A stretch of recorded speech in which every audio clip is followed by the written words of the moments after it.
Hello! That's a long time ago. Let's see if I'm just going to do this. I wasn't here all week last week. I had Monday, Marline was standing in for me, which was fun. I hope you enjoy that. And then Thursday we were going away, so I couldn't join. So it's nice to be back. Oh, hey Nadja, look at that. Royalty in the house. Nice to see you again. It's been a long time since I saw you. I hope everyone's had a good weekend and that you've enjoyed whatever you've been doing. Summer is coming to an end. It's crazy. It's gone so fast this year. It always does every year. How you been, Nadia? You feeling better? Wait. She's the king. I feel like I missed so much. Yeah, you've been away for a while. It's been a nice summer.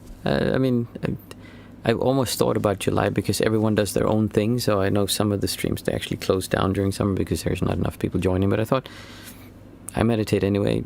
I really enjoy coming here, so I may as well just continue doing the streams. And then I've cancelled a few of the streams because we had barbecue parties or I'm gone away to like some friends or something. And then I just kind of made that thing. But it's been nice. I'm happy that we've been able to keep it up this whole summer. So looking forward to fall now, and it will be a bit more regular. And I've also been producing many more videos. Like I've had two videos per week. So one every Wednesday and Saturday. It's been difficult doing that even when I have time off because of family time. But I hope I'll be able to keep that up until end of August. And then I'll probably go back to doing one per week. I see Nadia saying getting there.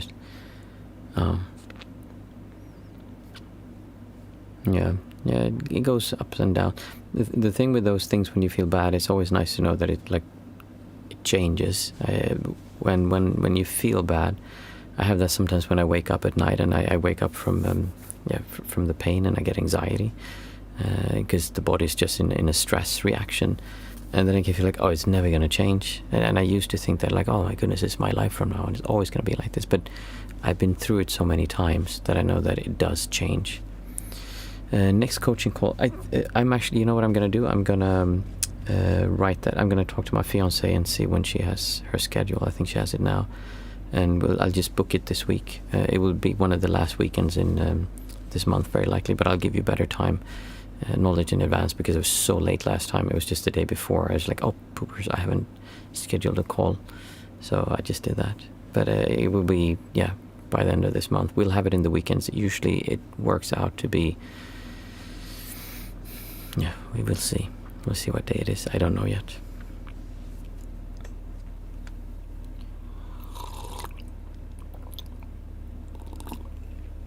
But thank you for saying it's been a really nice summer. It's been it always passes so fast. You have all these ideas of things you want to do, and I've been working a lot with when you look at why we're not feeling good now, you can always say that it's usually I want to be somewhere else or something should change, and I have so many things I need to do in our home, and that causes me stress, or I haven't slept and then I'm so tired so I can't go out, like, we're going to go into the forest with the family. And if I wake up at 3 o'clock at night, I'm like, sorry, I just can't go in the morning because I'm too tired. And then I can have this feeling of stress that, I need to be somewhere else. I need to get there. And what I've been doing lately a lot is that I just sit still and I just feel that anxiety. And I say, where does this come from? What is it leading to? And I can see it's always a feeling of, I need to stress because I need to do something. And many times, and that's very much what anxiety is, I need to do something. I need to get out of this dangerous situation. And if you can just sit with that and learn to say like, hey, wait a minute, it's just a feeling. I don't need to react towards that. I can actually kind of steer your awareness into just allowing yourself to feel good there and just sit there. So I've been doing that many times. I just sit in the mornings and I take a cup of tea and I sit on the terrace. And I just look, and just still, not walking around, not listening to something, not reading something. Well, I might read something for a while and then put the book down, but then just sit and look at the view. We have a beautiful view from our house, and just sit and look there and just sit still and say, okay, can I feel how I need to go and do something? I feel like, I need to start working, and then I think, no, the most important thing for me today is not to do that thing I think I need to do. The most important thing is that I feel good, especially if I've had a night when I don't sleep well, because then I usually don't feel very good. So then I feel myself into feeling good, and when I feel good and I kind of let go of the need to do something, then it's much easier to do stuff. Then I'm like, oh, you know what, I feel good now, so then I go and do stuff. But I don't force the things I need to do. Usually I do it much slower. I just start with something that feels nice, and then I do that and get revved up, and usually it gets me going. But I need that period of just, especially when I haven't slept, to just have a calm morning.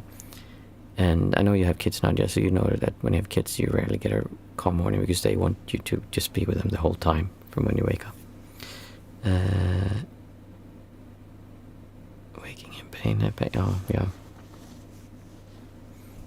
And it's kind of like it can be a downward cycle, that thing with feeling bad, because when you wake up at night and you have anxiety and you feel bad, then you sleep less and so you get more tired, and so then the next night then you haven't slept enough, and then the body's tired and you don't know, and then it just goes down.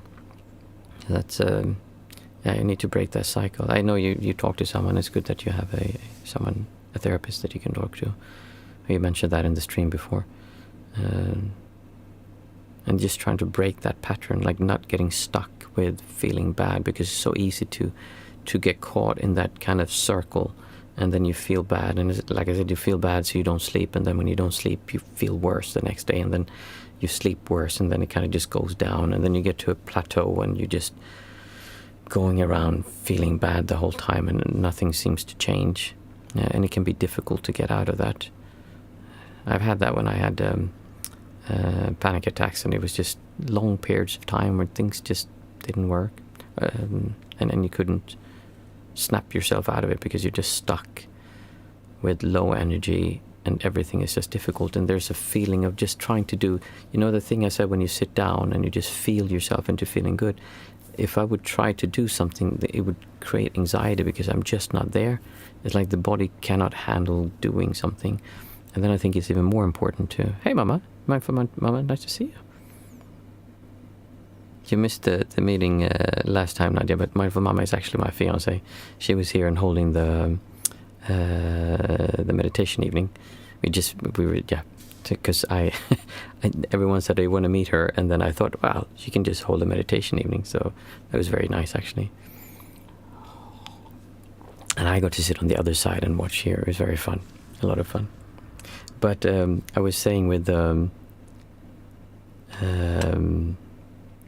spiral going down, because when you feel bad and you just can't snap out of it, if you can take some time to just sit, it's easier when you have the sunlight on you and you feel comfortable. You're sitting with like a cozy sweater and like a cup of tea or a cup of coffee or whatever you drink, and you enjoy, not that the tea is good and not that the donut you're eating is good or whatever you're having, but just the fact of like focusing on impressions of being there. It could be the flavor and the sense and like everything like that absolutely, but really focusing on this body, what you're experiencing, and that it is enjoyable. Yeah. Again, she'll come back again sometime, I'm sure. And you can see when you get used to feeling good, when you kick out of it, it feels worse and it feels bad. And you'll see kind of when I just had a conversation with someone that we're going to meet tomorrow, and I have gluten intolerance, and she doesn't really believe in that. She's kind of like, yeah, like that. And I said, do we need to bring anything? Well, if you want to bring something, you can bring something. Yeah, but should I bring something? Is there something that I cannot eat? And she wouldn't say what it was, because for her it's just kind of like, yeah, it's just like, the hippie new age stuff, like can't eat gluten and just nonsense.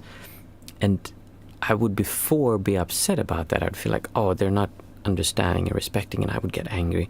But now, when I've been spending so much time, especially lately, spending a lot of time really focusing on feeling good first, and it's like, hey, wait a minute.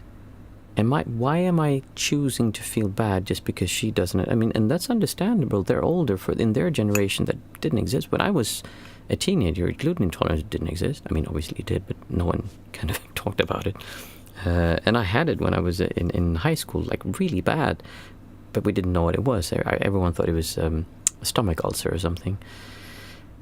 So it's understandable that they don't understand. But then the idea that you choose to feel bad because I then get upset, like, oh, they should understand, and you sort of like, you get like into this fight with them, instead of saying like, well, that's okay.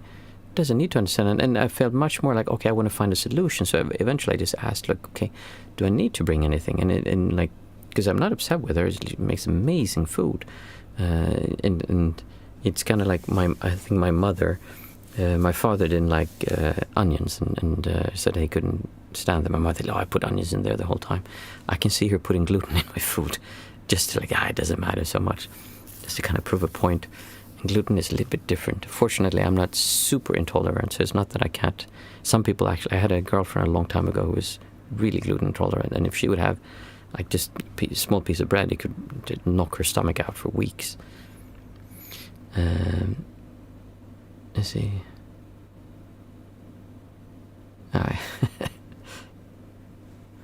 Will you do another mindful mama? That would be fun if you did one time.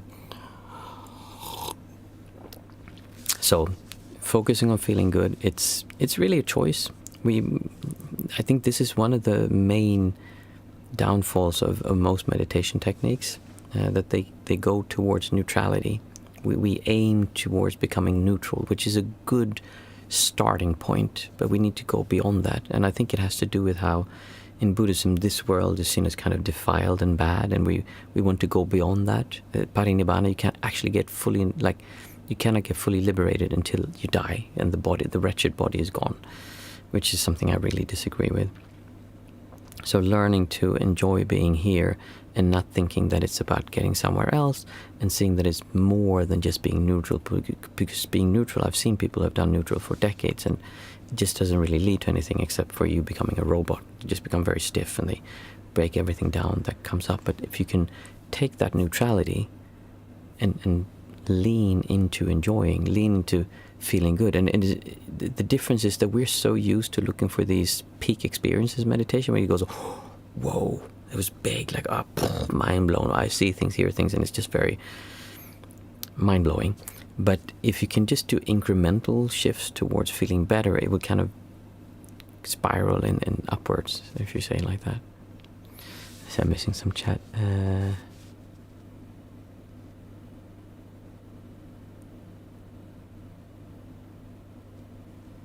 Yeah. What was I talking about? Yeah, feeling good, choosing.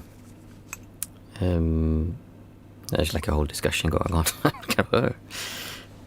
Choosing to feel good. It's important, and it's ultimately that's all you need to do. It's just, it seems like it cannot be that simple. There has to be something more to it. But when you really start doing that, you go like, hey, wait a minute, why is it? And when you see how you're controlled by these distortions just pulling you, like, I could have been when that woman told me like, oh no, with the whole story with gluten, I couldn't go into like a distortion fight with that and gotten upset and feel offended or feel like it wasn't fair or like they should understand. Pointless. Well, instead of, just need to find a solution. It doesn't matter what she thinks. That's fine. She can have that opinion. But I need to make sure that I have food without gluten in it, because otherwise I get sick. So I need to ask that. But we don't need to do it through anger. It's towards being condescending or like talking poorly like that. Oh yeah, guided yoga would be nice. We'll have some yoga for meditation. That was talking of distortion. I remember I went to a retreat in Sri Lanka, and it was just when I had become ordained, and I asked the teacher, who was a lay person, I said, do you have any yoga practices for meditation so I can get into the posture better? And he was so condescending. I was like, is that what you Westerners do with your yoga, like to get into better postures? Kind of really talking down about it. Like, no, I was just curious, like, because I have a hard time sitting cross-legged, especially in the beginning. They do stretch out, but there's exercises you can do that kind of help your hips and everything become more open. Does anyone have any topics or something you'd like to talk about? I feel like I could just talk about being happy and how important that is, because it all comes back to that. Whatever we do, when you feel like, oh, I have this big thing in front of me, the reason that we deal with that is so that you can then feel better. And it, in and of itself, is just us feeling bad, and we have these things that come and block us from feeling who we really are, which is this joy of just being here, just being alive. And sometimes we need to go in and look at those things so we can get rid of them, so that the other thing can come up, which is always there.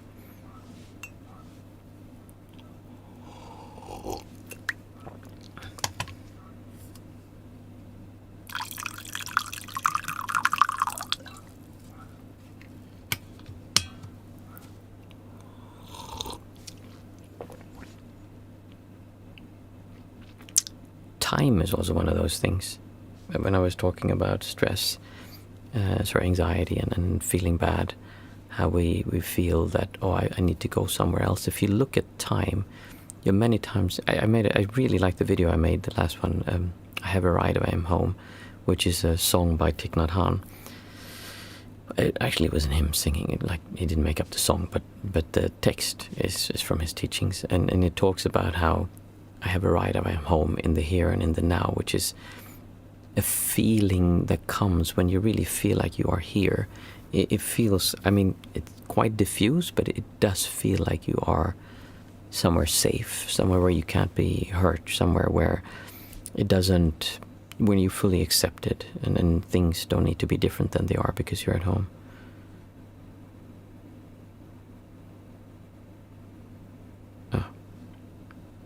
So then, what was I talking about? I am home. I have arrived, I am home. So then the idea is that you have arrived, you are home, and the focus he does is they focus on the breath and on walking meditation. And it makes a lot of sense in many ways to do that. But there's more that we can go into and actually, what does that feel like? And the idea that you can tune that yourself, I think is just something that's unfortunately not done much in Buddhist meditation, because again, we're so focused on being neutral that we forget that there's something beyond neutral, because neutral is just, in comparison to feeling bad, anxiety, and all of those things, neutral feels like bliss. It's just like, it's so nice to be rid of that, but then you can take that neutrality and move it into something much nicer.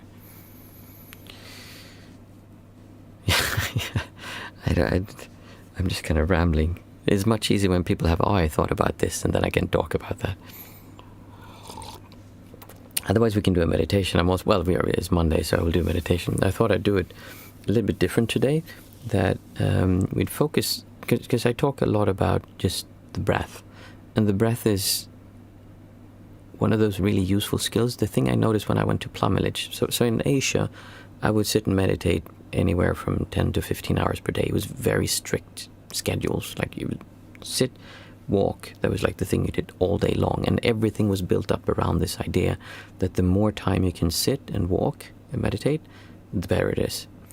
In Plum Village in France, that was just thrown out of the window. They would meditate 7 hours, like in total per week. And I would have done that before lunch in Asia. So their focus was not on sitting and doing that, but their focus was actually on being alive and being outside, breathing in, feeling the nature, and having conversations and seeing the joy in other people, and also making the earth a better place. So they focus much more on outwards things.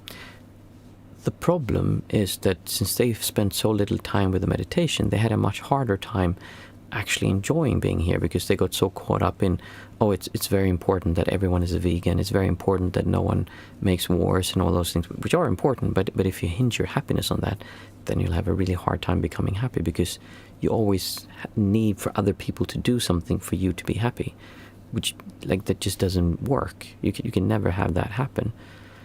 So you need to learn how to enjoy being here without outside being a specific way, because otherwise we're always going to have things that we struggle with and suffer from. But by having a strong basis of meditation, you have then learned how to observe, how to be aware, to see this distortion happen inside of you. So that's why I focus so much on the breathing meditation, because really it's the thing that, if I can give people something that is universally accessible and usable all the time, it's the breathing meditation. If you have that, you have something that would help you stay calm when the emotions get too strong. It would make you feel more aware throughout the day what is actually happening inside of me, what is my state of mind. Because most people don't even notice that they're in a bad mood. They just kind of go around and throw shit on the wall for everyone. So we use that to then move into feeling good. And just as you're sitting here, like if you would feel, I'll actually do that in the meditation. To learn how do you shift from the way you're feeling now to actually feeling good. That is a choice, and it's when you start doing this, first time it's like, that was probably just luck, or it was because he was saying that. But when you've done it enough times, you go, wait a minute, it's a choice. Like I have seen enough times that I can choose, even though reality outside is really difficult. I can choose to feel good right now. It's a choice that I am making all the time. Actually, the choice I'm making is to feel bad. And the whole of society is saying like, yeah, you're right, you should feel bad. You should feel bad because you're not earning enough money. You should feel bad because you're single. You should feel bad because your children are crying, and they shouldn't be crying if you're a good father, a good mother. You should feel bad because your house isn't big enough. And we have all these things that society tells us that unless you do those things, then you should feel bad. And then you go in and you become spiritual, and then spiritual worlds as well. You should feel bad if you're not kind enough. You should feel bad if you don't feel love towards everyone. You should feel bad if you haven't found your life purpose and your life soul's calling, and they just come up with other stuff that make you feel bad. So it's difficult to shift in your mind and understand, wait a minute, I can just choose to feel good, because we're afraid what would happen if I would feel good without any purpose. Who would I be then? That's scary. What if I feel good even though like bad things are happening around me? Does that, we feel like, oh, that means that I agree with them? Or if someone says something to you that's bad and you don't get angry, then we feel like, oh, now I'm agreeing with them with what they're saying. But that's not true. You're simply not reacting towards it. You can still hold your joy while things are going down around you. So we use the breathing meditation as a way to remain calm, so we can see this. And then it really is a practice to learn to lean into that feeling of feeling good. And when you can find what it is, this is something that's I've spoken to a lot of people about this, and it's slightly different for everyone. Everyone has slightly different things that kind of make them get pushed out, and we have different things that we worry about. For some people, it's that, oh, how do I look? Like, oh, someone looked at me the wrong way. Some people are super affected by other people's opinions. I had a girlfriend once when I was in high school, and I remember her saying, and I thought it was so weird. She said that, yeah, if I'm walking on the street and someone walks up and tells me that I'm ugly, I would go home and start crying. Or no, not even ugly, if I'm dumb or something like that. And I remember asking her, like, why? It's just some idiot on the street telling you you're dumb or not pretty or whatever you think it is. But she was really affected by other people's opinions. And she had really low self-esteem and like got sad easily about those things. So we all have different, and it's easy to say, oh, you're just young or she's dumb or whatever, but we all have things. I have my own things that I deal with, and you have your own things, and we just have to work with those. But when you can find them, it's kind of scary, but at the same time, it's a gift. It's something good, because when you know what triggers that in you, then you can learn to see that, and then you can help make sure that the next time it happens, you're like, okay, wait a minute, I am now in a situation where I know that I feel this way, so I should be careful with how I react. And you can see, like today, I've been very tired, and I know when I sleep poorly, or I take sleeping medication, then I just come groggy and it's difficult. And if the kids ask too much, my mind just goes, oh no, I can't take this now. So I had a moment this morning where I was like, no, I'm this close to starting yelling now. I told my daughter, because she was like, rah, rah, rah, rah, like just stop. Like I cannot take it. And since I was aware that I could stop before it, instead of going down the hall, okay, I start yelling, she starts crying, and then there's a fight, and then it all kind of goes around. So noticing what kind of triggers you, and actually what kicks you out of feeling good, will help you be more aware. Okay, I'm doing this, and don't be disappointed if you can't just stop it like that, because usually it's not that easy. But it's enough just to be aware of it and see, okay, this is happening, and then bring yourself back, or even go through it one time and see, like, okay, I acted out this anger now, and you could be aware during that and see that actually doesn't feel nice. Sometimes getting angry and letting it out is also very satisfying. Exactly, it feels satisfying, and it feels like it's nice, but it actually usually brings more trouble than not. Or you feel bad afterwards if you've done it, or whatever. But in other words, what we're aiming for is not to express or repress. We're not pushing it down, but at the same time throwing it out is, generally speaking, yeah, exactly. But then you feel bad afterwards, because it's you were over the bad feelings inside of you were so strong that you thought it was a good idea to yell and scream. And then afterwards, like, okay, this is not actually who I am. But we still did that because it hurts so much inside of us.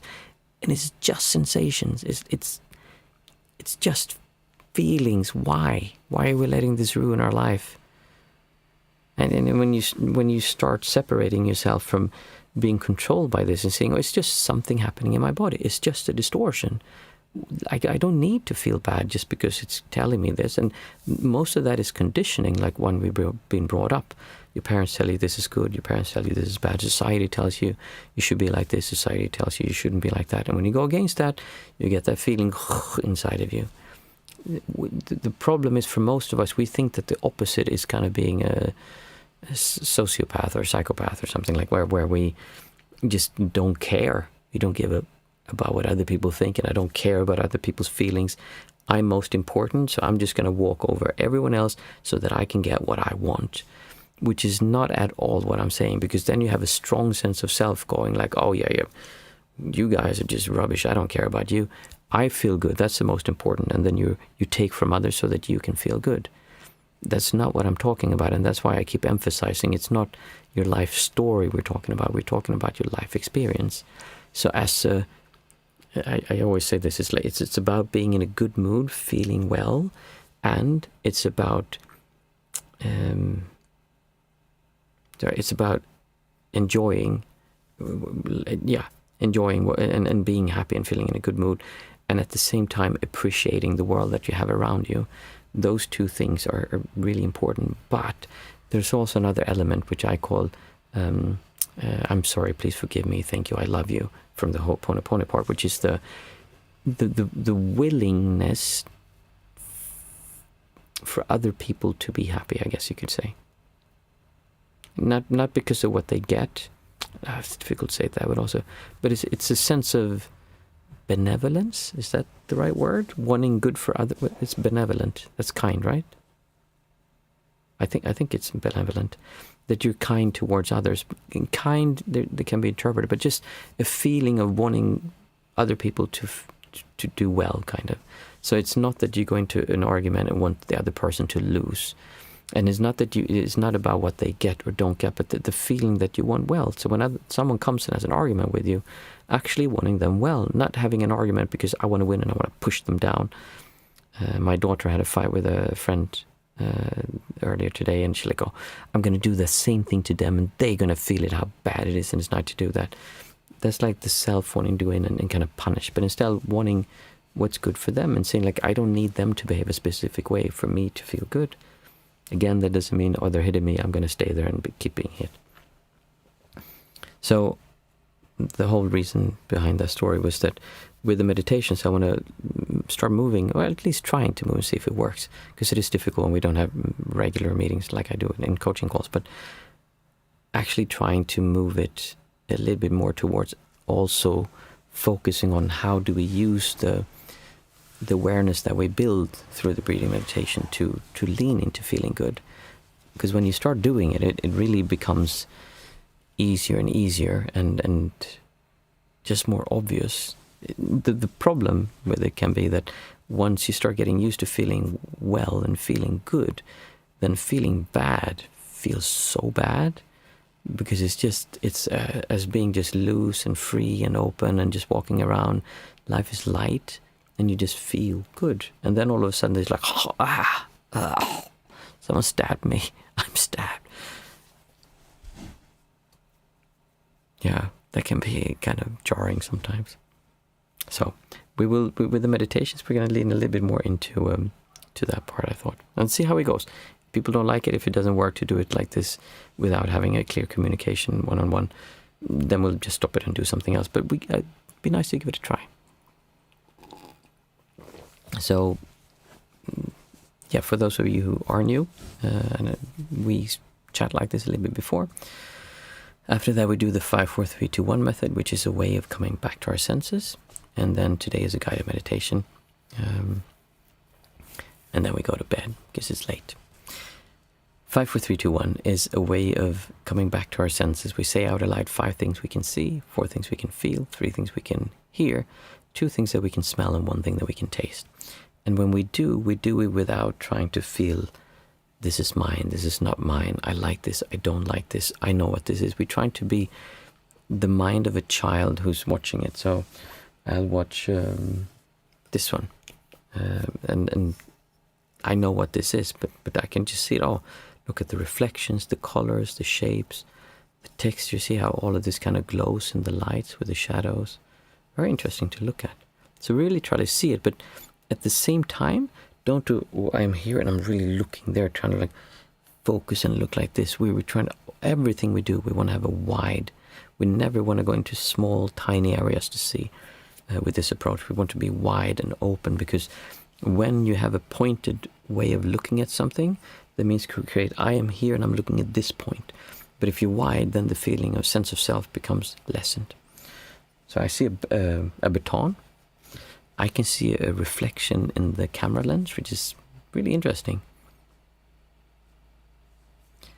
I see a microphone. And really become interested in reality. That's basically what it's all about, being caught up in, wow, it's nice to use my eyes. We're really trying to become comfortable with being in our body instead of constantly rejecting our bodies. I see a pair of keys.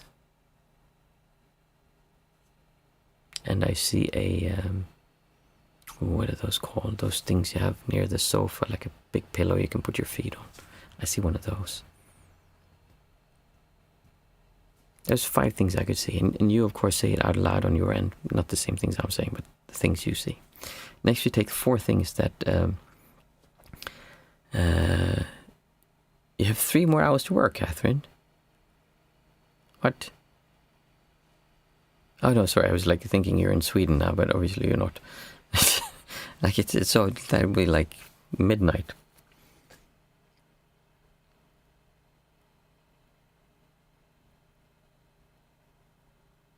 Oh, okay. Yeah, it's difficult when you get into choices and how we deal. Sorry, I'm not going to get distracted. Yeah, exactly, Catherine. I'll keep on, because otherwise I get too distracted and people miss the exercise. So those 5 things we could see. And next we have 4 things that we can feel. So I can feel this sofa. I can feel the hairs of the woolen sofa tickle at my underarm. I can feel the roughness of it. Same thing here, just being open to the experience, seeing that it's enjoyable to do this. We're so, we keep increasing what we need to enjoy, and then eventually need to take drugs. I mean, that's the problem with drugs, because you enjoy and then you need more. But it's quite the same with what we have. Like, oh, I have a car, no, I need a better car. I need all these things to improve for me to feel good. It's a nice sofa to feel. I feel this. I've been trying on these. This is like one of those smart rings. I've been interested in trying to see what happens when you meditate with one of those. This is not actually smart ring. This is a test size kit thingy. So I feel this one, and I can feel how it kind of squeezes around my finger. There's like some indentations. It's a little bit stuck. I feel my hair. And just kind of lightly, and then I can press down. Very interesting to feel. And I can feel my toe. Like skin kind of loose underneath the toe. It's been scraped off. 4 things I could feel. Next we take 3 things that we can hear.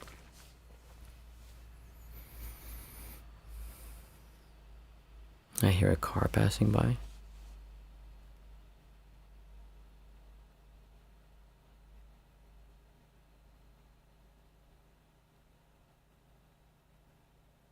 I hear I'm kind of ticking. I think the wind is blowing something against the office. And I can hear my stomach gurgling.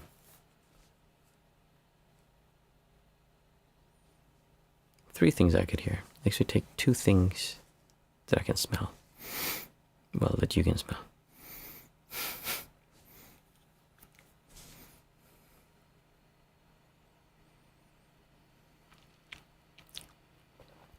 Smell a little bit of sweat.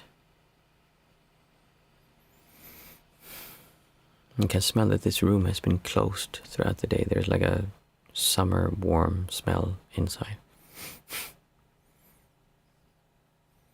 There's 2 things I could smell. Next we take 1 thing that we can taste.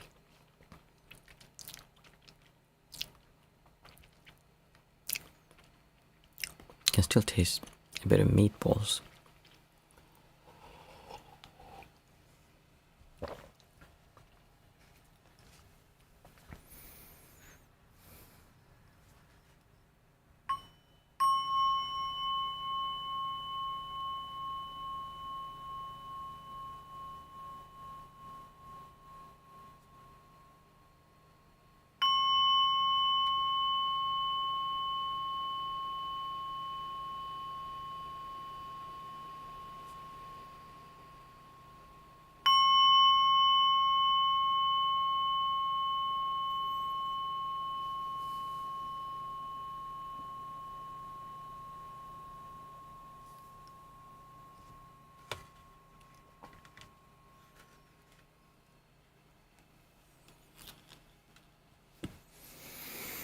As usual, I want you to start bringing your awareness to your breath.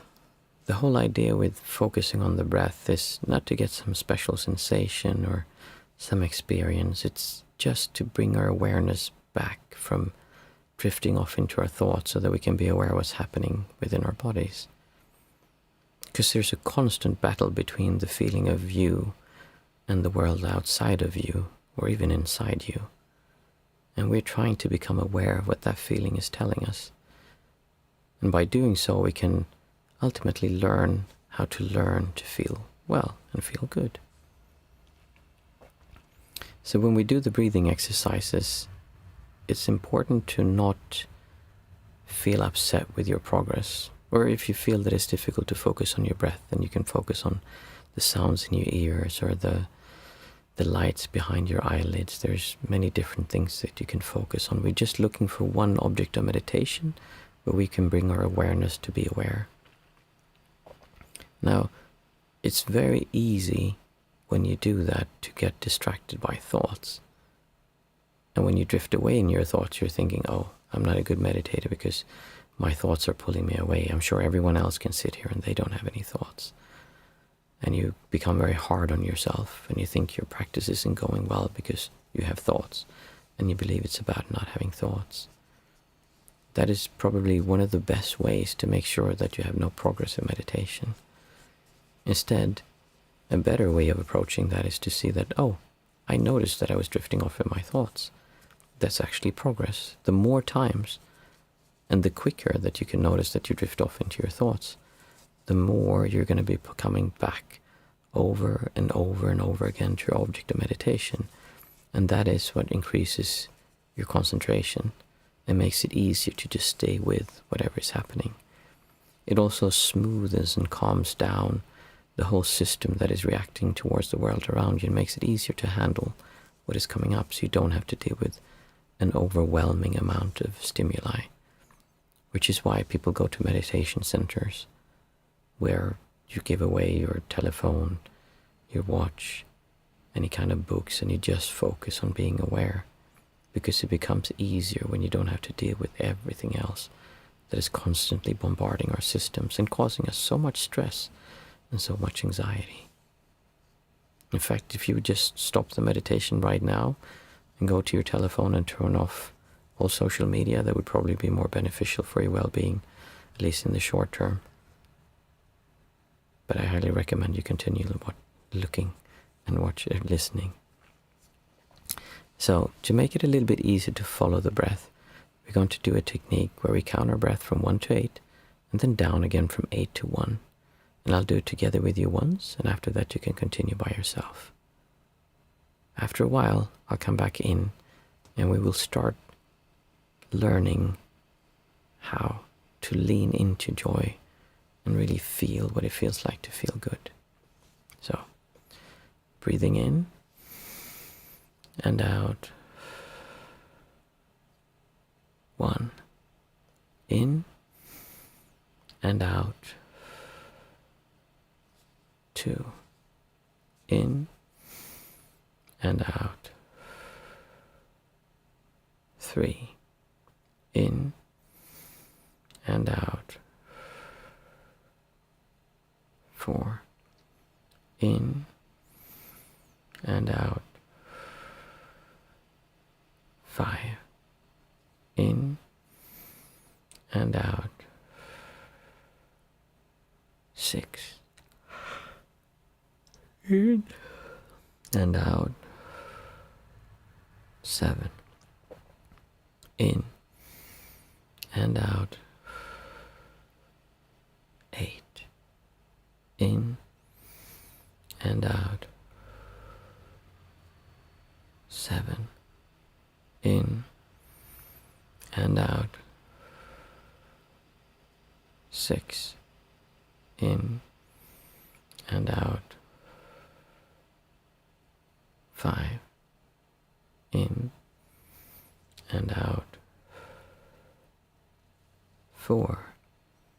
In and out. 3. In and out. 2. In and out. 1. Now keep counting your breath, going from 1 to 8, and then down again from 8 to 1 as you breathe in and out. 1. In and out.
For most of us, the idea of feeling good, feeling well, is tightly tied into what's happening around us.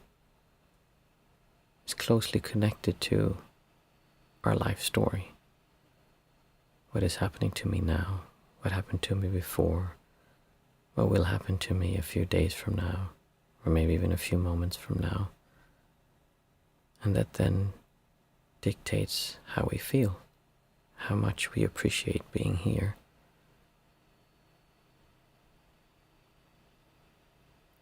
There seems to be a second system in the body that is constantly reacting to everything as a separate sense of self, which is what I call the distortions. So you hear something that you don't like and you get a push against that. I don't want that. You hear something you do like and you get a pull towards that. Is something I do like. The problem is that when you hear those things, you're not actually hearing those things. What you're doing is that you're interpreting those things through the filter of these really murky, muddy distortions. The Maya Indians would call it the Maya, the veil that is covering the world so you can't see clearly. So when you're pushing against something, you can't hear the things in what they say that actually make sense because you're too busy defending yourself. When you like something, you can't see that actually that thing is not as good as you thought it was because you're so busy trying to get it to be yours. By learning to finding that center point, which is not neutral, even though it many times goes through neutral, but instead that center point where you feel stable, when you feel solid, when you feel like your feet are firmly planted on the ground in a relaxed way, not ready for a fight, but simply standing there no matter what happens around you. More like a rock. A rock doesn't fight the elements, it just lies there. It doesn't need to worry about storms or hails. It's just there.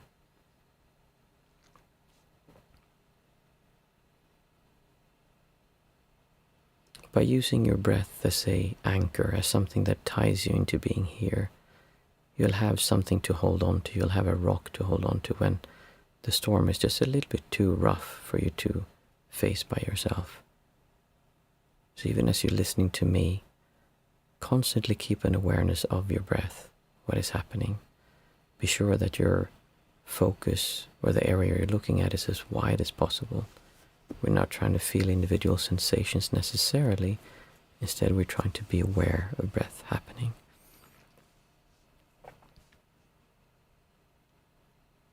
As you sit there, I want you to start feeling, do you feel good now? Can you feel that it's nice to sit here now? Or is there something clouding that?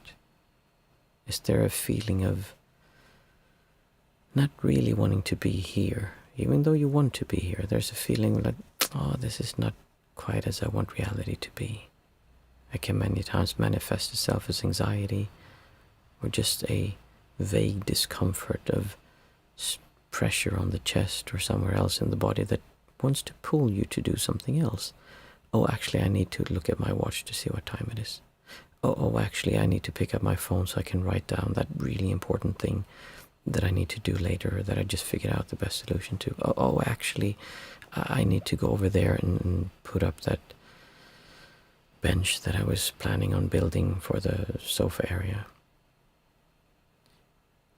Even if you're not having something that strong, I want you to just check in, and if you feel good, if you enjoy sitting there, then just continue feeling what it feels like to feel good. Explore it, get comfortable with it, lean into it. Let it caress you and you caress it. Let it become stronger. And bring with you as it spirals up.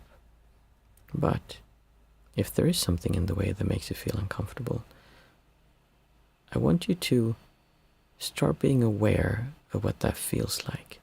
Again, through a wide sense of awareness, not pinpointed, but just letting that discomfort be there. And you can see that many times there will be something pulling you, saying, oh, I wish I would have said this to them. and you feel that thing like, I wish I would have handled that situation differently. I wish I had it like that, or I'm so afraid of this thing that's going to happen. If you can shift that and realize that right now, that's not the most important thing, because right now you're sitting with your eyes closed. Instead, for the next few minutes, just a few minutes, your main goal is to feel good. Your goal is not to go somewhere else.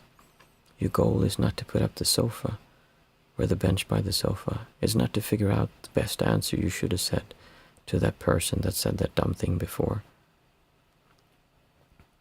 Your goal is not to figure out the meaning of life.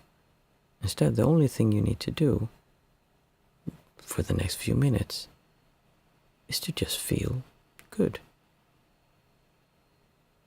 If that feels too far-fetched, then just aim for neutral. It's okay. I can just get to a state of feeling neutral. What would that feel like? And kind of let go of your focus on the discomfort, but instead start feeling, what does it feel like to feel good? Have you ever thought about this?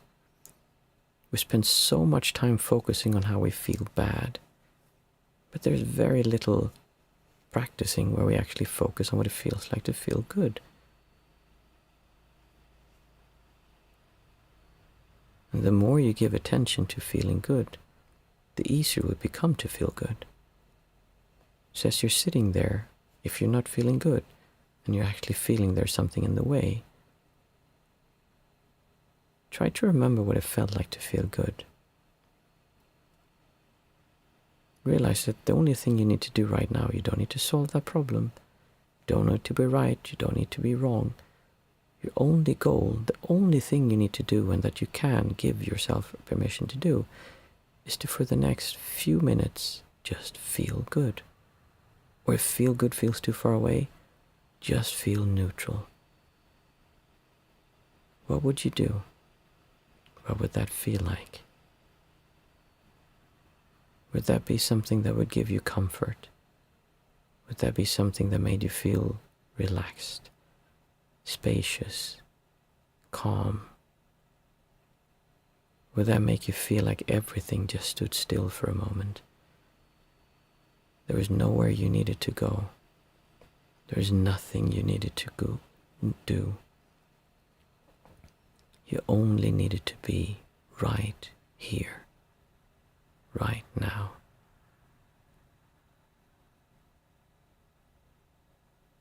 What would that feel like? To feel good, right here, right now.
I'm curious if anyone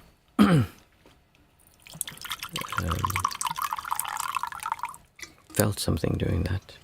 If you found that it was difficult or easy or maybe impossible to lean into feeling good. It does take some getting used to, but as you do it, it becomes easier and easier. It really does.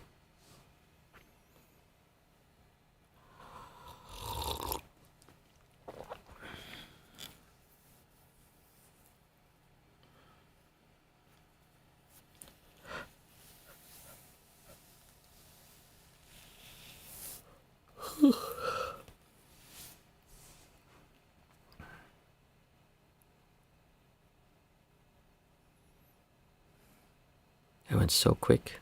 Oh.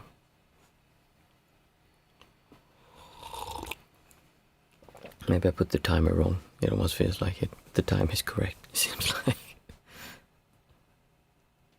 Yeah, same for me. Happy to hear that, Nadia.